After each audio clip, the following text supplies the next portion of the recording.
नसरापूर अत्याचार प्रकरणी नराधम आरोपीचा कोर्टामध्ये अजब दावा। केवळ किरकोळ मारामारी प्रकरणासाठी अटक केल्याचा नराधमाचा दावा, तर आरोपीच्या वक्तव्यानंतर कोर्टाने पोलिसांनाही झापलं।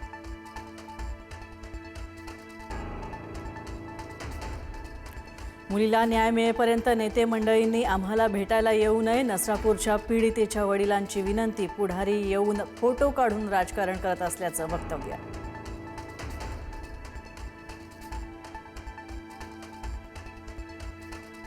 नसरापूर अत्याचार प्रकरणामध्ये सरकार आरोपी, सरकारचा एन्काउंटर केला पाहिजे। संजय राऊत यांची टीका। मुख्यमंत्र्यांनी अद्याप माफी का मागितली नाही? आंदोलकांवर लाठीचार्ज करणं किती योग्य? राऊतांचा सवाल।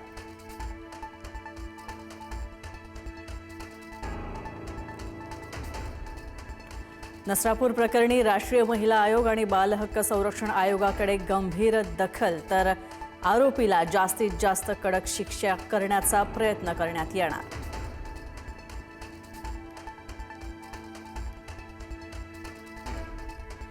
नसरापूर प्रकरणातील चिमुकलीला न्याय देण्याच्या मागणीसाठी ग्रामस्थांचा नवले पुलावर ठिय्या। अखेर 4 तासांनंतर पोलिसांनी बळाचा वापर करून आंदोलकांना हटवलं।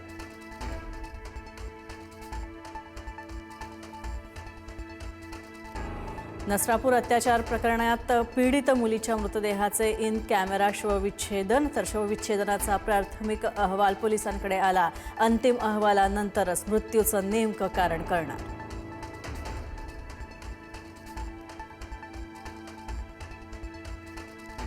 बीडमध्ये 3 वर्षीय नातीचा आजोबांकडून विनयभंग।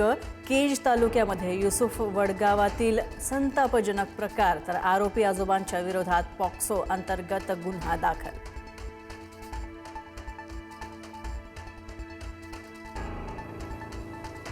पुण्याच्या चाकणमध्ये 11 वर्षीय मुलीचा विनयभंग, परप्रांतीय नराधमाच्या पोलिसांनी आवळल्या मुसक्या। 32 वर्षीय आरोपी अरुण मिश्रा पोलिसांच्या ताब्यात।